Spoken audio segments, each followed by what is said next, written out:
নমস্কাৰ সাহেবসকল ড্ৰিমছ অসমৰ নতুন ভিডিঅ'লৈ আপোনালোকক স্বাগতম জনাইছোঁ।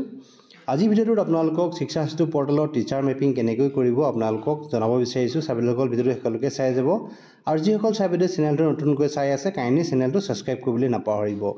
তো টিচাৰ মেপিং কৰিবৰ আপোনালোকে কি কৰিব শিক্ষা সেতু পৰ্টেলটো লগইন কৰিব লাগিব। তাৰ বাবে আপোনালোকে আপোনালোকৰ মোবাইলৰ যি ক্ৰোম ব্ৰাউজাৰ আছে ক্ৰোম ব্ৰাউজাৰটো অন কৰি ল'ব। ক্ৰোম ব্ৰাউজাৰ অন কৰাৰ পিছত শিক্ষা সেতু বুলি আপোনালোকে সাৰ্চ কৰিব।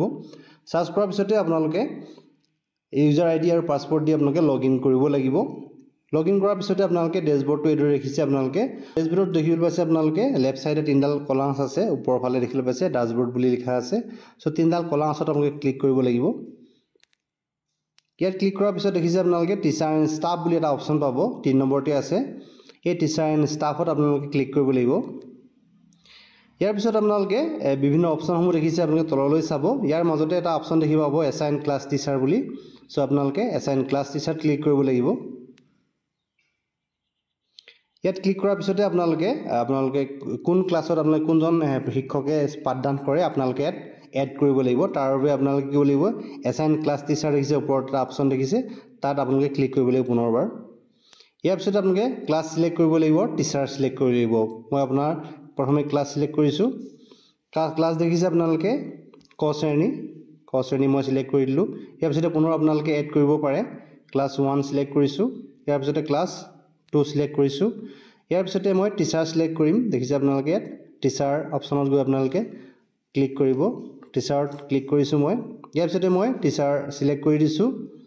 টিচাৰ সিলেক্ট কৰাৰ পিছতে মই পুনৰ সাবমিটত ক্লিক কৰি দিম। তো সাবমিটত ক্লিক কৰাৰ লগে লগে এইদৰে অতি সহজে আপোনালোকে যি এছাইন টিচাৰ ক্লাছ মেপিং কৰিব পাৰে। আৰু ইয়াৰ পিছতে পৰৱৰ্তী যি ক্লাছ কেইটা থাকি গ'ল সেইকেইটা ক্লাছ মই এড কৰি দেখুৱাইছোঁ। পুনৰ আপোনালোকে এছাইন ক্লাছ টিচাৰত এড কৰিব। ইয়াত ক্লিক কৰাৰ পিছত আপোনালোকে পুনৰ ক্লাছ সিলেক্ট কৰিব। যেহেতু মই ক শ্ৰেণীৰ পৰা ক্লাছ 2 লৈকে সিলেক্ট কৰি দিছিলোঁ, অলৰেডি সিলেক্ট হৈ গৈছে এগৰাকী শিক্ষয়িত্ৰীৰ নামত।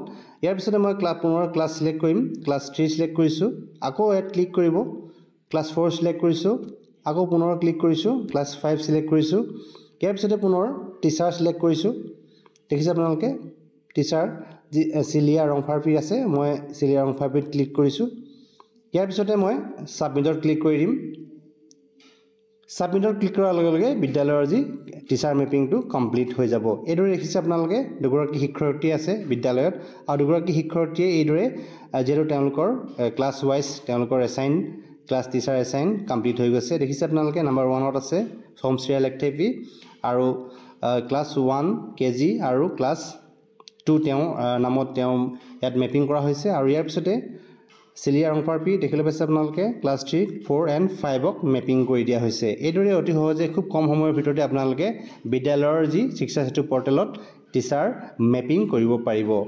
চাবলৈ আশা কৰিছোঁ ভিডিঅ'টো আপোনালোকক যথেষ্ট উপকৃত কৰিব। ভিডিঅ'ত ইমানখিনি আছিলে। ভিডিঅ'টো শেষলৈকে চাই থকাৰ বাবে আপোনালোকক পুনৰবাৰ ধন্যবাদ জনালোঁ।